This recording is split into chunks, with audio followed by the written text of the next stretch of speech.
Government के द्वारा 130वां संविधान संशोधन बिल पेश किया गया है और इस विधेयक में यह बात इसलिए ज़्यादा उठ रही है कि इसमें यह बात वर्णित की गई है कि किसी भी पद पर रहते हुए और किसी नेता को पुलिस 30 दिन तक जेल में रखती है तो 31वां दिन उसको अपने पद से इस्तीफा देना होगा, पद से विमुक्त कर दिया जाएगा और इसमें पीएम सीएम मंत्री तक को भी शामिल किया गया है। विवेचना इस बात पर उठती है कि पुलिस जो है वह कार्यपालिका का अंग है और पहले भी यह बात सम्मिलित थी कि जिन नेताओं को शामिल किया जाता 2 साल से अधिक की सज़ा हो जाती थी उन्हें पद से हटा दिया जाता था, उनकी सदस्यता चली जाती थी, लेकिन ये बातें तय करती थी न्यायपालिका। अब यह बातें कार्यपालिका ही तय करेगी, अर्थात पुलिस के द्वारा ही। अगर 14 दिन के रिमांड 2 बार लिया जाता है तो 28 दिन कुल यही हो जाता है। 2 दिन अगर किसी कारण विलम्ब किया जाता है तो 30 दिन यही हो जाता है और उनको अपने पद से इस्तीफा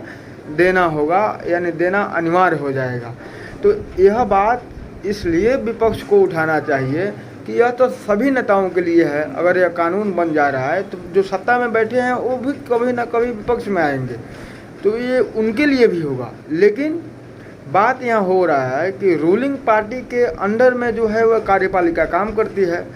यानी पुलिस, और वह पुलिस जो रूलिंग पार्टी का जिसका इशारा होगा, जिन नेताओं पर निशाना होगा, उनको पकड़कर किसी तरह का केस में फंसाकर और 30 दिन तक विलम्ब करके उनसे पद विमुक्त करा सकती है। वहीं अगर बीजेपी की नैतिकता की बात की जाए तो उस तरह का नैतिकता उन लोगों में बचा ही कहाँ है। जैसे कि अगर बिहार में ही देखा जाए तो दल बदल कर जिन नेताओं ने महागठबंधन के तरफ से उधर पाला बदला, उन पर किसी भी तरह का कार्रवाई नहीं किया गया और ना ही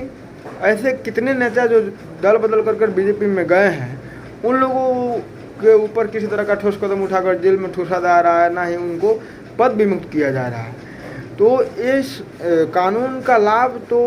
रूलिंग पार्टी ही उठा पा रही है और रूलिंग पार्टी ही आगे भी उठाएगी, लेकिन विरोध इसका इस बात का होना चाहिए कि इसके लिए समान रूप से रूलिंग पार्टी को भी नेताओं को इस तरह के जो कृत्य कर रहे हैं उनको पद से हटाया जाए। ये तो अच्छी बात है कि किसी भी नेता को अगर वह किसी भी तरह के मामले में सम्मिलित है जो आपराधिक रूप से है, उनको पद पर रहना अनिवार्य नहीं है, क्योंकि सामाजिक जीवन में उस तरह के लोग नहीं रहें तभी ठीक। लेकिन ये सभी नेताओं के लिए होना चाहिए, जबकि कार्यपालिका जो पुलिस है वह रूलिंग पार्टी के अंडर में काम करती है, तो इसका तो दुरुपयोग हो ही सकता है।